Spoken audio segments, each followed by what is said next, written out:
Good afternoon. My name is Michelle Hill. I'm Community Outreach Supervisor for Greater Nevada Credit Union.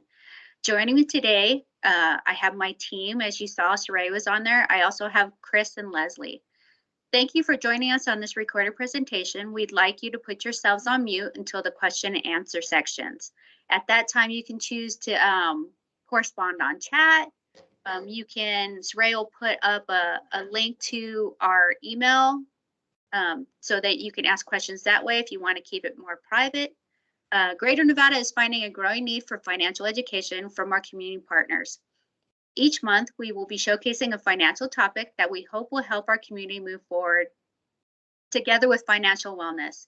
If you're interested in learning more about these webinars, please check out our website at gncu.org and search for Greater Financial Wellness Hub. Today's presentation is on existing mortgage refinance. I would like to introduce you to your presenter, Danielle Kirby. Danielle moved to Northern Nevada in 1994 and became a regional sales manager with a large company. In 2000, Danielle obtained her real estate license and quickly became a top producer. With this background, Danielle understands the intricacies and the importance of real estate purchasing process. She is committed to providing her clients with world-class service and making their purchase or refinance as easy, stress-free process. Danielle enjoys an active lifestyle and has competed in many marathons and triathlons, including the Lake Tahoe Ironman event. She loves to be outdoors, travel, and spending time with her husband and two sons. Welcome, Danielle. Thanks so much for having me, Michelle. I appreciate that wonderful introduction. So today we're going to be talking about refinancing your home and reasons why that might make sense. As Michelle mentioned, we like to coach financial wellness. And one of the things that I really enjoy and am passionate about when it comes to refinancing your home is making good financial decisions. How does this decision affect me long-term, and does it make sense? So let's jump right in. So in talking about refinancing your home, why would someone look into refinancing? And kind of before I get started, we have in the last 2 years seen historically low rates. 2021 and 2020, we had the federal government stimulating our economy to where rates dropped to a record low level. People are used to hearing, 3% thrown out there all the time. And what are we seeing today? We're seeing that because of those historically low rates, we're now battling inflation. So though we may not see 3% interest rates, we're still somewhere in the high threes, low fours, which is still amazing interest rates for this day and age. So again, let's talk about some of the reasons why we would refinance. First of all, debt consolidation. So there are things that, come up in life. We have emergency situations. My water heater went out. My car broke down. The pipes froze, whatever it may be. And you have to make an emergency large purchase on a credit card. And then all of a sudden, and a lot of people will do this. They'll take like no interest for 6 months. And then the next thing you know, if you can't pay it off in 6 months, it's at 22%. So here in Northern Nevada, if you have owned your home for a while, you're sitting on a lot of equity. I mean, there are some homes in the last 12 months that have appreciated over $100,000. So again, you are sitting on equity that doesn't make sense to tap into at, 4% potentially versus paying 20% on credit cards. And again, these are reasons why we take a look at our financial picture. Does it make sense? The other reason we could refinance is I've been in my home for, 15 years, 10 years, whatever the case may be. My value's gone up considerably, and I want to move to a 15-year loan. I want to get this paid off. I've got kids going to college in 15 years, and I don't want to have a house payment when that happens. So that is another great reason to refinance. The other thing about moving to a shorter term loan is your rates are lower. So that is another consideration. Thirdly, to take out cash, which in terms of debt consolidation, taking out cash, very similar. I've been in our home, again, I'm going to use the 15-year scenario. Our house is now dated. Our market here in Northern Nevada is crazy. It's super expensive. I'm sitting on a lot of equity. I want to remodel my kitchen. You know, our house feels kind of dated. I want to update my bathroom. How can I fund that? And I don't have to move. I don't have to look at, you know, selling my house and buying a new house. So that's another reason to refinance. And when you're taking it out and putting it back into your home, you're just helping the value of that house go up. Another thing is that you want to reduce your monthly payment. Maybe when you first got into your home, you purchased with an FHA loan, or you use down payment assistance. Your rates are a little bit higher and you want to reduce that monthly payment by either getting rid of your mortgage insurance or that higher interest rate that you took to get into your house. I want to refinance, lower my interest rate, and reduce my monthly payment. And then finally, I know Greater Nevada has an amazing ARM product that there's a lot of people that took advantage of that. And now that we're seeing rates on an upward swing, I want to go from that adjustable rate mortgage to something that's fixed. So I feel comfortable moving forward that my payment isn't going to change in these times of uncertainty. So that's another reason why there is a consideration to refinance your home.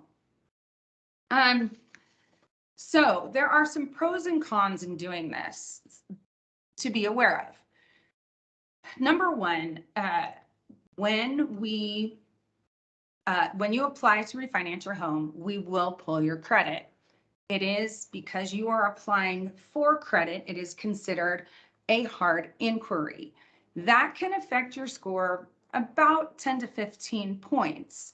And what we tell people is we need to be able to do that hard pull, but after you make about 2 or 3 mortgage payments, typically your score goes right back up. So be aware that it could go down. Closing costs and fees. There's no such thing as a no cost mortgage refinance loan. Anytime you apply for a mortgage, whether you're refinancing, whether you're purchasing, there is costs associated with it. We have to pay off your old mortgage. We have to get you new title documents. We have to make sure your loan is free, or your title is free and clear of any bogus liens. All of that stuff, whether you're purchasing or refinancing, has costs associated with it. So we can do one of two things in closing costs and fees. You can either increase your loan amount so you're not coming out of pocket. So there's a difference between no cost and no out of pocket expenses. Again, we can roll that cost into your new loan amount, which increases your loan amount, or you can come to the table and pay for those closing costs so you keep your loan amount the same. And that's just another, conversation to have with your loan officer about what makes the most financial sense for you. So lowering your interest rate is probably lowering your interest rate and lowering your term is probably the two best reasons why you would want to refinance. I want to pay off my mortgage as fast as possible. I want to save money on my payment every single month, and I want to get myself into a better financial position. Debt consolidation, and I touched on this in the last slide.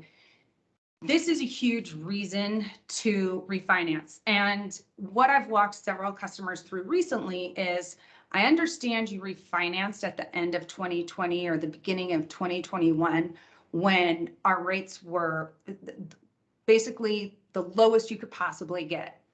But yet you've now got, let's say, $50,000 of debt, whatever it is. You know, I like we said, emergencies, college tuition, whatever the case may be. And now your minimum monthly payments on your credit cards are, let's say, $800 a month. Even if you refinance your home, you take a little bit of a higher interest rate and you're saving $400 a month. Does that make sense? Absolutely, that makes sense. So what I want is for people, when they walk away from this, is not to be so fixated on interest rates, because again, what we're doing is wanting to make sure you're making good financial decisions for you now and into the future. And then lastly, taking out equity. Some people, this is another sort of example for you. Let's say you just recently purchased a car, but the best interest rate you could get was 7%.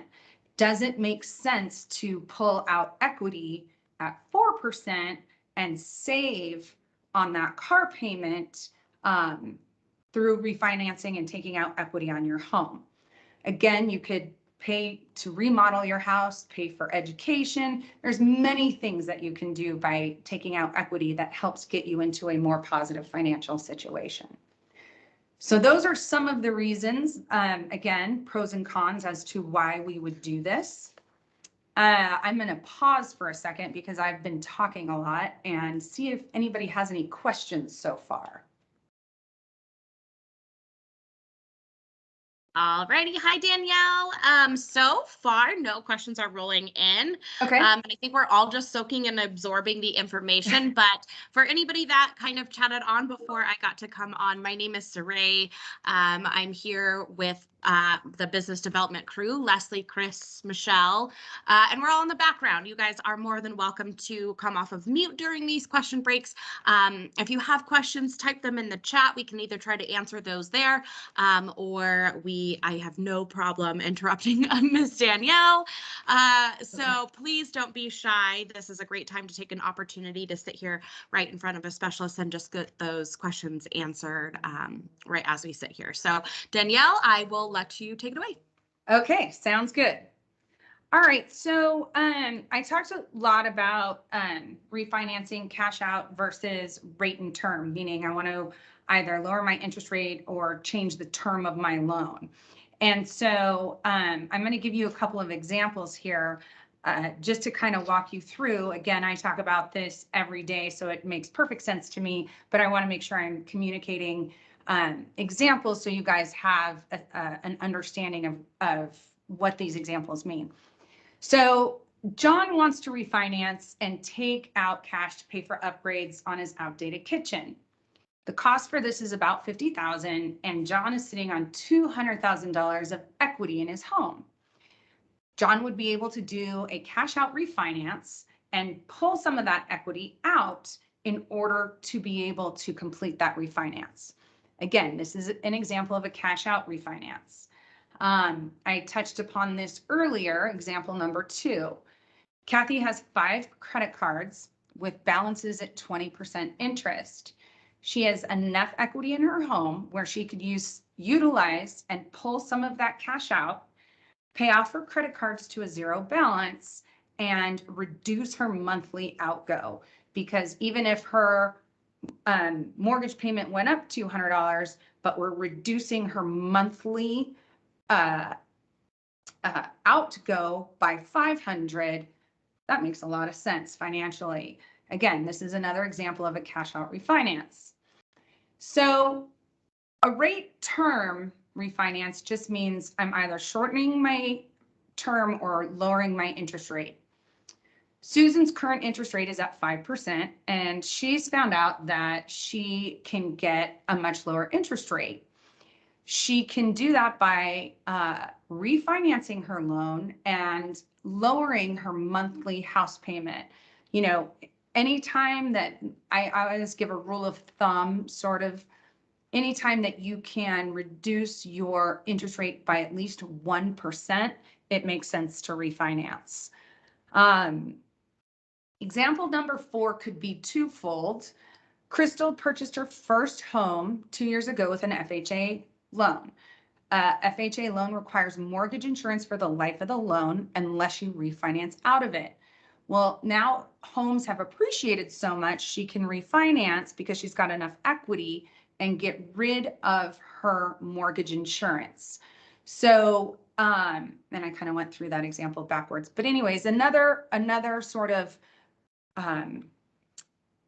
example is, let's say you use down payment assistance to get into your home. Again, your home has increased substantially and you can reduce your interest rate and get rid of that mortgage insurance. So those are things that, again, make really good financial sense if you are putting yourself in a better position and lowering your monthly outgo. Always a great consideration to refinance. Again, questions so far? We did have a few questions come in. Yay. And they are really good ones. I'm glad they got asked. So the first one we'll start with, if we have a mortgage with another family member, do we need to include them or that family member if they refinance? Can they just get a second mortgage without the family member? So good question. So, and this is going to be a unique sort of situation.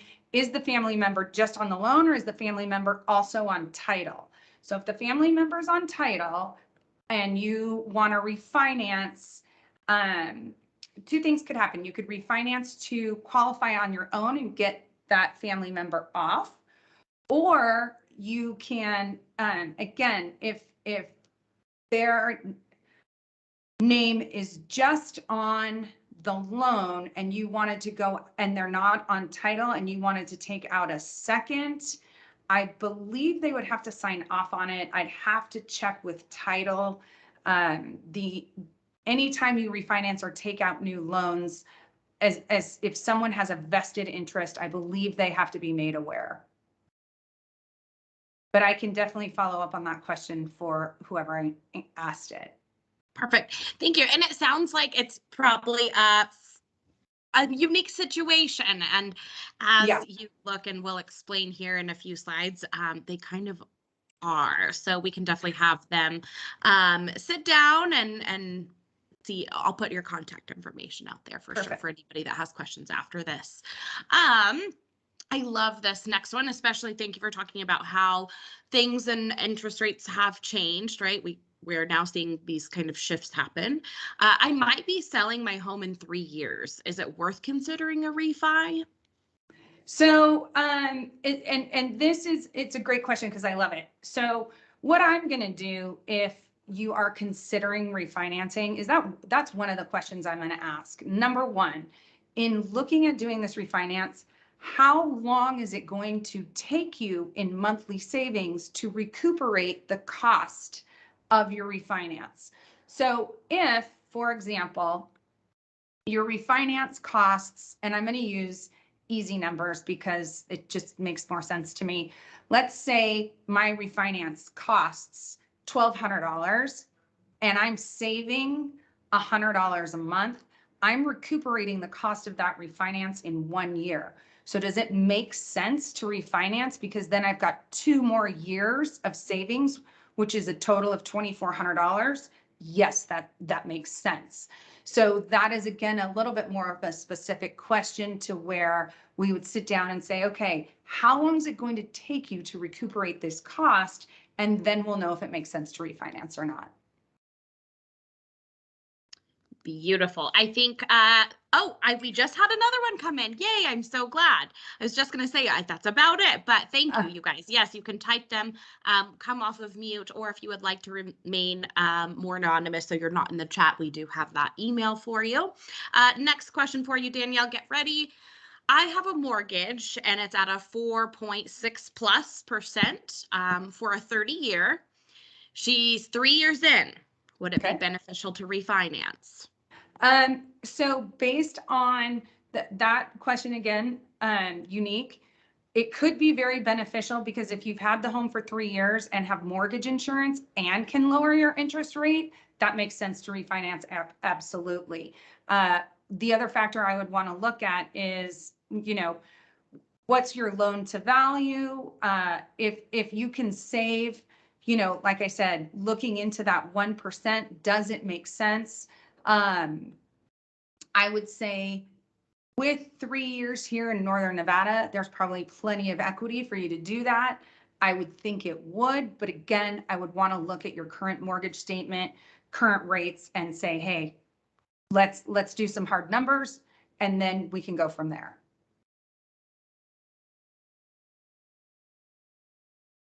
Okay, beautiful. I think that is it for now. I'm also going to post a few links in there. I really like to play around with the mortgage calculator just as a scenario. So I will post that in just a moment. Danielle, we'll let you go ahead and continue, and I'll be sure to pause you if we have any come in. Awesome. Thanks. Okay, so let's get into brass tacks and nails.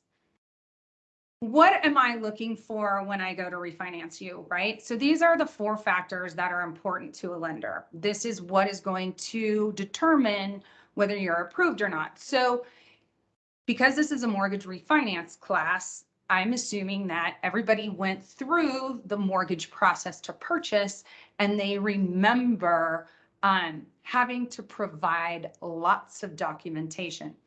So let's talk about the big 4. FICO. FICO is your credit score, right? There are the big 3, Equifax, TransUnion, and Experian are the big 3 companies that any mortgage company is going to pull your credit and determine that score for your refinance. We throw out the high, we throw out the low, and we use the middle.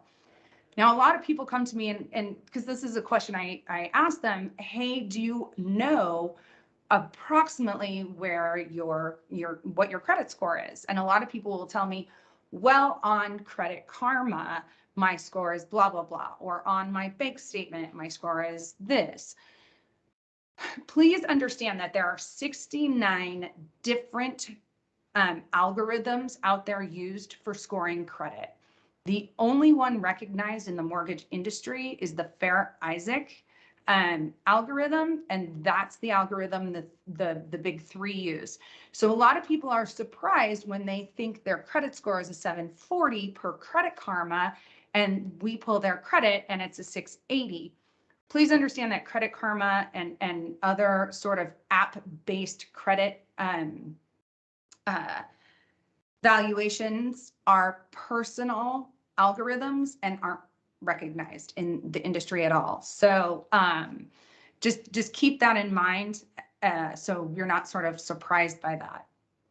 The next one is loan to value. So in Northern Nevada right now, the great thing that we have on our side is equity. Our values have increased over the last 2 years. We have, had lots of people relocate from various places. The majority of them we're seeing is California. There are bidding wars in our market. So our values, people who have been in their homes 3 years have probably seen an increase of upwards of $150,000. So the lower the loan to value, the less risk there is for the lender, the better interest rate will be offered to you. Okay. And then your debt to income. Debt to income is figured as, let's say I make a gross income, and I'm just going to use easy numbers again.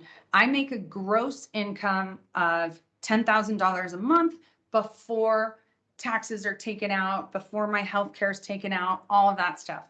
We use your gross income to determine your debt to income ratio. And then let's say I've got a car payment, I've got some student loans, I've got some credit cards, and my revolving debt on a monthly basis is $3,000. So what does that leave? That leaves after my gross income, after my debts that I have to pay on a monthly basis, it leaves me with $7,000. Of that $7,000, I can take up to 45% of that and allocate that to your mortgage payment. So again, if as long as your mortgage payment after your gross income and your revolving debt is 45% or less, that's how debt to income is factored into the loan approval. And then of course, reserves. How much do you have saved? This is a compensating factor. For example, if your water heater went out, I know I used this example before, but do I have any savings to make sure that I can take care of the things that my house might need, right? Do I have any savings? If for some unforeseen reason we were shut down again, do I have enough savings to withstand a month of no income? So these are all the things that go into determining your loan approval. And what the lender is actually doing is they're rating risk, right? The more risk to the lender, the higher the interest rate. So what does this all mean to you? Bottom line is it means paperwork. When we sit down and I say, I need your most 2 recent W-2s, your most 2 recent paycheck stubs, as we go through this process, some of the stuff becomes outdated and I need to keep updating it to make sure you're still working, you haven't switched jobs, you haven't taken on more debt. All of this stuff is because the lender wants to make sure that you have the ability to repay your mortgage. So again, it's just like purchasing your house the first time. Refinancing is the same thing. We're going to go through the due diligence to make sure the big 4 aspects fall into the approval category. So here comes the next question, and we've talked a lot about it so far. And this is something that I think because we've had historically low interest rates for the last 2 years, people get fixated on interest rates. And so the one question is, people always come to me and they say, what's your rate on a 30-year fixed? The interesting thing is this is the most misunderstood part of the loan process. And again, I touched on this before. So what affects interest rates? So we talked about it, your FICO score. If you have anything over a 760, you are considered an excellent borrower. So 760 to, 810, 840, it's all considered the same. So that is an excellent credit score, and rates are lower if you have an excellent credit score. Rates are advertised by, and you're going to, oftentimes people, when they've been in their home a year, 2 years, they're going to get postcards in the mail. We can save you this much money. We can get you a rate of this. What they're doing is they're throwing the carrot out there and they're saying, yes, our lowest and best rate for maybe a 10-year mortgage with, you've got 50% equity in your house and your credit score is 760, we can offer you a 2.99 interest rate. Well, then you walk in the door and you're like, well, I actually want a 30-year loan. My loan to value is 70%. I've got 30% equity in my house and my credit score is a 720. Well, that's all going to affect that interest rate. And that's how companies, they want you to get in the door and then they're like, oh, no, we can't get you that rate. So just be aware that that's how they're advertised. And then locking in your rate. So a rate lock is where, we've looked at rates, we've looked at scenarios, we've looked at different things. And what a lot of people don't understand is that we get a new rate sheet every hour. Does that mean they're going to change on an hourly basis? No, sometimes there's no change in the market. Sometimes there's an announcement by the federal government that makes the markets freak out. And then, yeah, we're getting new rates every single hour. So what does locking in a rate mean? It means that once you have locked it in, we go through a process. We know we've got this rate to offer. We're going to lock it in. And that means through the transaction, my rate is protected if rates skyrocket. So let's say I've locked my rate in at 4% and a week later, advertised rates are at 5%. You are guaranteed that 4% interest rate. That's what locking that rate means. It also means that if rates drop, you are locked in at that 4%. So if they go down to 3.75, we're locked at 4. What I'm going to tell people in today's day and age is we're not going to see rates go down. We just aren't. We're going to keep seeing rates go up.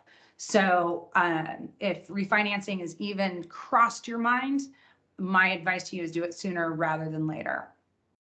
And then again, how is my interest rate determined as a borrower? And I've touched on this a couple of times. Better the FICO score, credit score, the lower the interest rate. The more equity you have in your home, the lower the interest rate.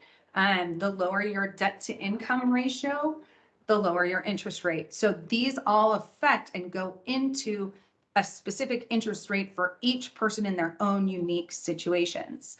And one of the things that I always encourage people to do is you can always get a free credit report. It's called annualcreditreport.com.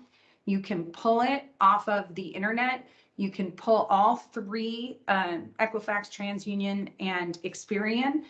So that way, a couple things. One, you know what's on your credit report. Two, you know if you need to do work.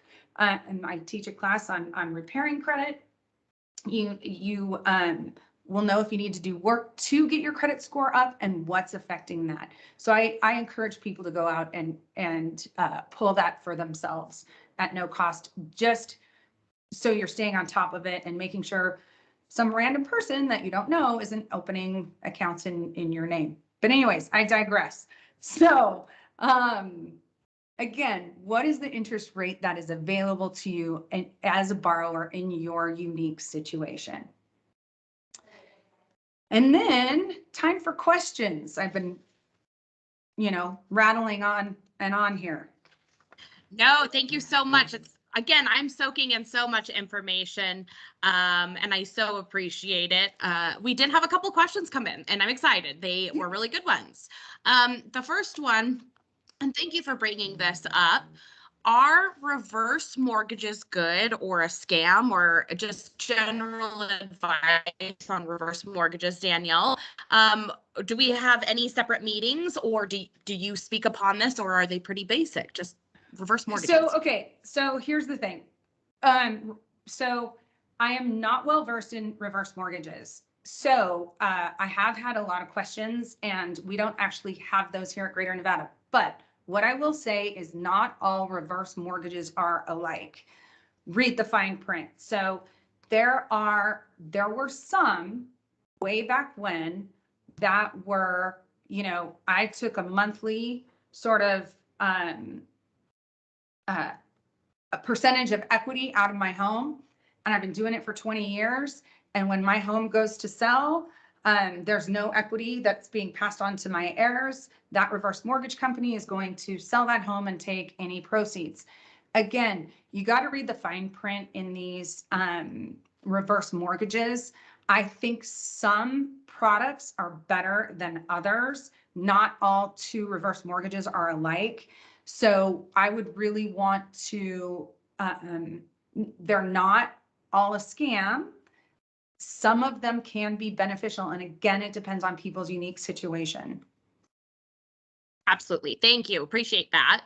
Again, I'm so glad anytime it brings it up, because I know reverse mortgages are always a big question and on our mind. Yeah. This is one that did come through email, and I love this question. What's an ideal DTI percentage, so debt to income percentage, when trying to get approved? Is there one? So maximum debt to income ratio for a conventional loan is 45%. On an FHA loan, sometimes depending on the borrower, we can go as high as 50%. But in terms of talking about pre-approval, you want to, the lower your debt to income, the better, right? It just means you have more cash on hand at the end of every month. But the maximum FHA is 50%. One of the things in getting pre-approved or even refinancing your mortgage is we don't want to take you to that 50%. So you can't get your Starbucks anymore. You can't go out to dinner or go to the movies. You want to be able to continue to live your life and not be working to make a house payment, because then it's not fun. Then, homeownership at that point is an anchor around, an anchor and not something that's helping your financial position. And that's something I always tell borrowers when I pre-approve them. Hey, I can get you to afford this much, but are you comfortable making that payment every single month? So that's definitely something to consider. Thank you. Absolutely. I know that's a good one. Just as far as you spoke about credit rebuilding. I mean, we talk about DTI all the time, and Yes. really it comes down to comfortability for your payments. I have another great one for you. There may be some others coming in through chat, but thank you for asking this one. This one came in through email as well. If you have a bankruptcy, does that automatically disqualify you for, okay, great. Nope. If you could add on So depending on the bankruptcy, there's different types, Chapter 7, Chapter 13, various types of bankruptcies, and they all have different waiting periods. One of the cool things about Greater Nevada is that our 5-5 arm, you can qualify 4 years after a bankruptcy, and which is shorter than, I believe, the 7 years. So there are different waiting periods for different types of bankruptcies, and it's not an automatic disqualification or an automatic 7 years. There are other options out there. I think there are some, depending on the type of bankruptcy, that you can get pre-approved within 3 years. But again, I would just need to look at each unique situation. Perfect. Thank you so much. That is all the questions for now. I will let you continue. Well, Saray, I'm going to hand it over to you to talk about some tools that Greater Nevada offers its members and partners. So take it away. Yes, thank you guys. As we express, we're grateful for you guys coming on, but really just want to give you a pat on the back for taking initiative and learning about financial wealth, really taking a step ahead for yourself. So we have some extra tools. Don't stop here. I will post them in the chat. We do have free financial education courses, more webinars, and you do not even need to be a member here at Greater Nevada. It is open to the public for you to share with your friends and family. So on the screen, you can use your camera app with your phone to scan that. That's going to take you to our Greater Financial Wellness Hub, which, give me just a moment.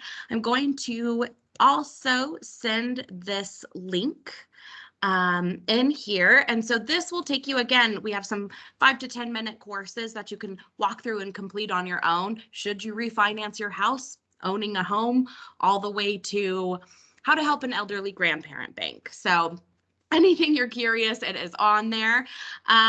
Next slide, we have a couple more resources for you, which I will also post. But again, these are free to use and no membership needed. So again, we recommend you share. I did post that mortgage calculator. I like to play around with that a lot, especially for those of you guys who were looking at refinance, kind of playing around with the numbers. This Balance Financial Fitness is free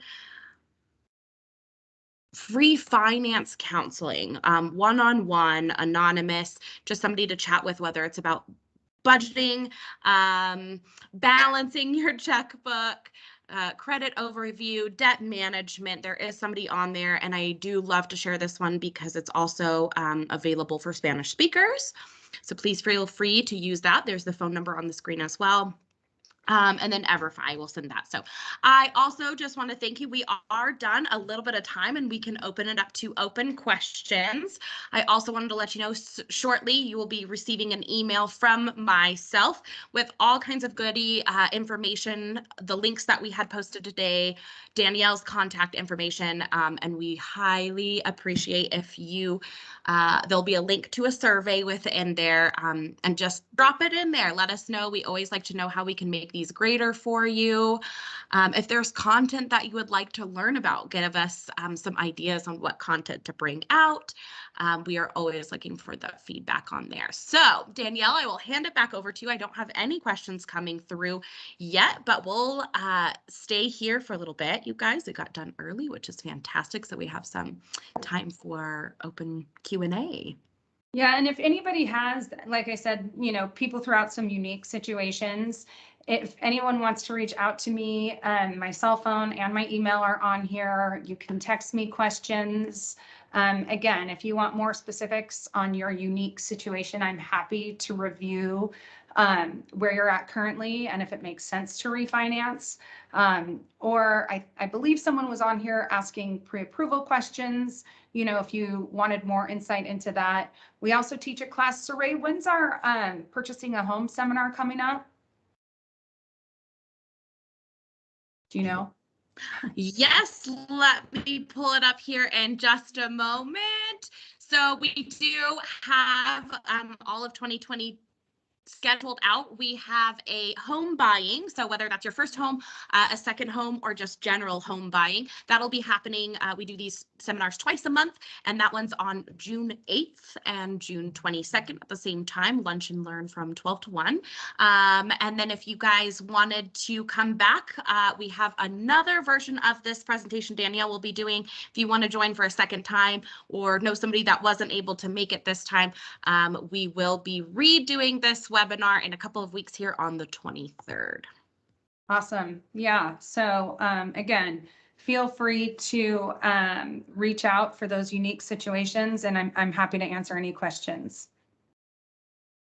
Anything else pop up? Not as of right now. I am going to go in and check the email, but absolutely, we will give it a little bit of time. I loved the question about refinancing within 3 years. And I had the pleasure of joining this and watching this for last year. And wow, you are right. And I'm so glad you brought up, it has changed. I am one of those people that was so used to hearing like, it's around 3% interest. And now we're going, oh my goodness, like it's changing. No. Well, and to give everyone yes, some perspective, I mean, back in the 80s, not that I was purchasing homes in the 80s, but I mean, we have been through times where mortgage interest rates were at 18%. I mean, so when you're talking 4%, it's still insanely low. It's just the buzz going around for the last 2 years was 3. Well, if you're looking to purchase a home, will that stabilize home prices? And now's a good time to get in the market, So there's benefits to it. And again, just because the buzzwords flying around last year were so low, it doesn't mean that refinancing doesn't make sense for your unique situation. So I love that. Absolutely. Absolutely.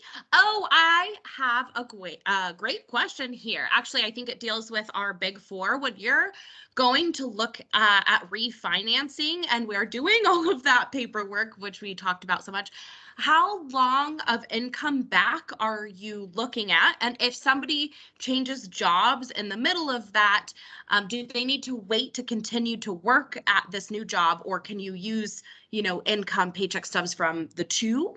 So here's the thing. As long as you're not going from a W-2'd position, meaning you work for someone, to self-employed, all I need is a 2-year history. So let's say I worked for XYZ for all of last year and I just changed companies. Maybe my pay is a little bit different. Maybe it's a little bit higher. Maybe it's a little bit lower. As long as there's no great gap between employment and you're still, W-2, you didn't go off to work for yourself. No, you don't have to wait. I just need 2 paychecks. So let's say you get paid weekly. You need to be there 2 weeks and I get 2 paycheck stubs and we're moving forward.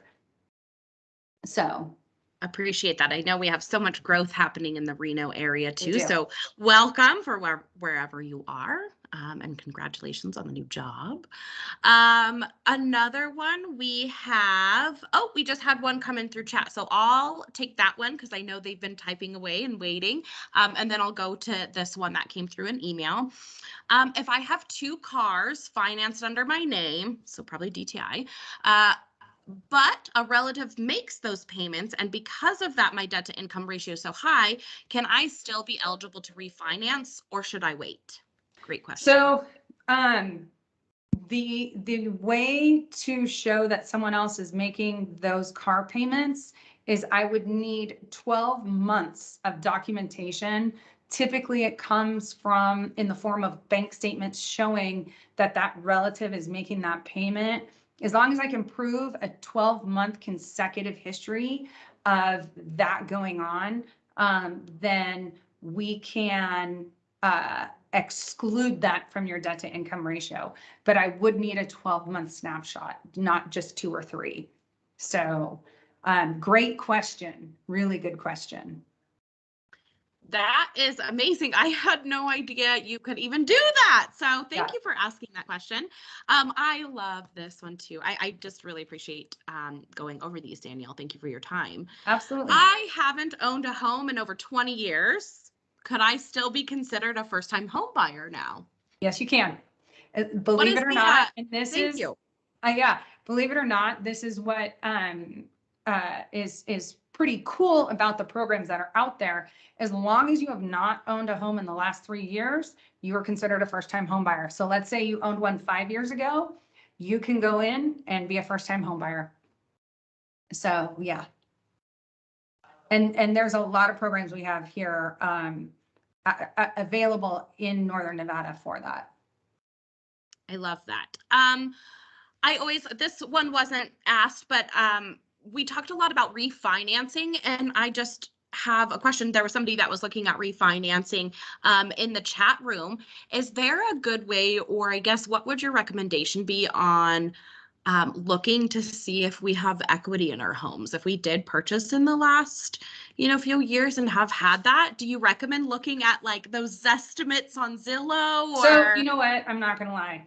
I use Zillow as a cheat all the time. When I sit down and I actually want to know if this refinance is going to work or not, my husband's a realtor, so I make him pull comps for me. But for a quick cheat, if I'm just sitting with someone and I want to know if we can make this work, I use Zillow all the time.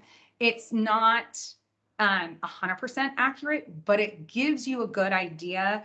And I think it's a great tool. I really do. So there's that. I love Zillow, so that I will be using that one for sure. It looks like we may have another couple of questions through chat. Okay. But after that, I believe we will be closing up here early. Again, if you have any questions, please feel free after this. A lot of the times they do pop up after. So if that does happen, I did post Danielle's information in there, as well as there's a direct link where you can book an appointment right with her if you do have more questions. But feel free, her phone number, email, she said text her. Yep.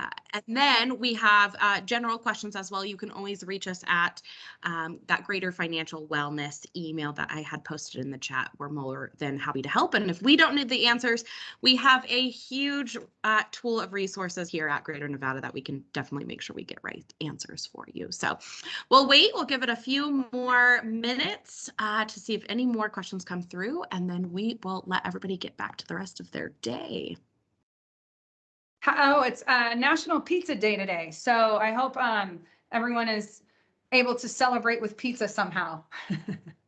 I celebrate National Pizza Day more than just today. It's a true heartfelt holiday for me. Very passionate. Okay, great. Another one came in, and this was a long one, so I'm glad we stuck around. My parents have a rental. Oh, rental questions. My parents have a rental in California, and they're looking to flip it to Nevada to avoid capital gains. If I refinance my home and I add them to title, what would they put down towards a refi count towards the investment flip? It may be complicated, so she may be able to ask offline too, but it sounds like, yeah, So maybe personal. I don't know that I'm understanding the question. So, can you say that again, Saray? Yes, I'll read it straight out. My parents have a rental in California and are looking to flip it to Nevada to avoid capital gains. Okay, so there's no way to flip. I guess are they going to sell that property in California and then purchase a property in Nevada? There's no way to avoid capital gains. Like, there's just not a way. The only way to avoid a gain is as long as that property was your primary residence for the last 2 years, 2 years out of the last 5. As a married couple, you have a $500,000 exemption. As a single couple, you have a $250,000 exemption. So let's say I bought the home for $200,000. I'm selling it for $1 million. If I'm a married couple, only 500 of that is exempt. The other 300,000 I'm paying capital gains on. So there's no way to avoid with an investment property to flip it from California to Nevada because the property is physically located in California. And maybe I'm not understanding the question correctly. And whoever is asking that question, feel free to call me and we can walk through your specific scenario. Yeah, absolutely. I appreciate that. It sounds like there's a lot going on, but man, thank you, Danielle. Still always grateful. You always have the answers. This next one I love, and I'm so glad you asked this because refinancing, I think, as a home owner myself, refinancing was nerve-wracking because of the cost that goes around it. So what are the costs to refinance? How much money would I need to save?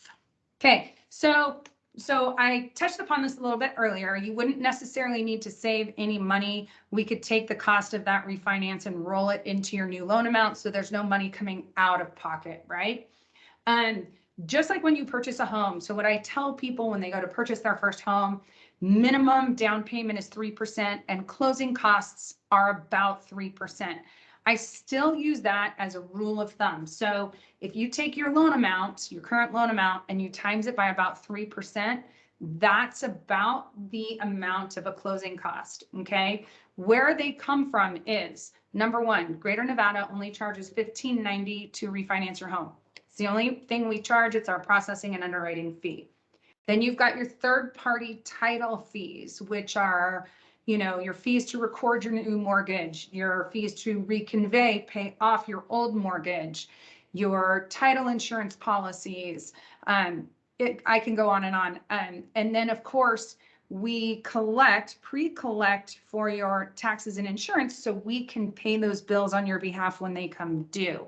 So all of that sort of goes into the cost of refinance. The taxes and insurance piece, will sort of be refunded from your current mortgage holder, but we have to collect and make sure we have enough to pay those bills. So that one, yes, it's an upfront cost, but you kind of get it back in the back end.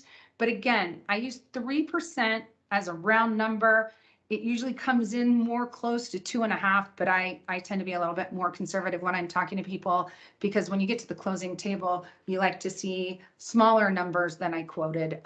So that's sort of the rule of thumb that I use. And again, we can roll that into your loan amount so you're not coming out of pocket. I appreciate that. Yes, that was one of the most neat things was I got to sit down with a consultant here at Greater Nevada Mortgage and really calculate what my costs would be and then how much I would maybe be looking at if I rolled it over. And we got to sit and type our calculators and look at interest in things. So I highly recommend go that step further and sit with Danielle. We have about 5 minutes left, which I think was awesome. This worked out perfect. We got a lot of time for questions and answers. So again, if you guys would like, we are redoing this webinar coming up this month on the 23rd, Wednesday, the same time from 12 to 1. And then we will have home buying general, which there's amazing information. If you're looking at any type of home buying, even if it's a refinance, there's still really great information in there that will be applicable to you. And that's happening in June. I will be sending out a link that QR code that you're able to scan will take you to where you can book those appointments and everything like that. But I appreciate it. I'm so glad we landed with some time left over, had good times for question and answers. Again, if you have any after this, please feel to reach out to myself or Danielle. But if you guys need anything, like I said, we're happy to help. If I don't know the answers, I will get you to somebody that does, whether that is mortgage related or not. We are always here. So I will let us get back to the rest of our day. All right. Okay. All right. Thank you guys so much, everybody, for joining. Please be on that lookout for that email with some additional resources. And again, we appreciate your time. If you do want to take that survey, let us know. What are you interested in? We do value that for planning our next financial education webinar. So thank you so much. Have a beautiful day. We'll see everybody at the next one. Bye. Thank you all for Bye. attending.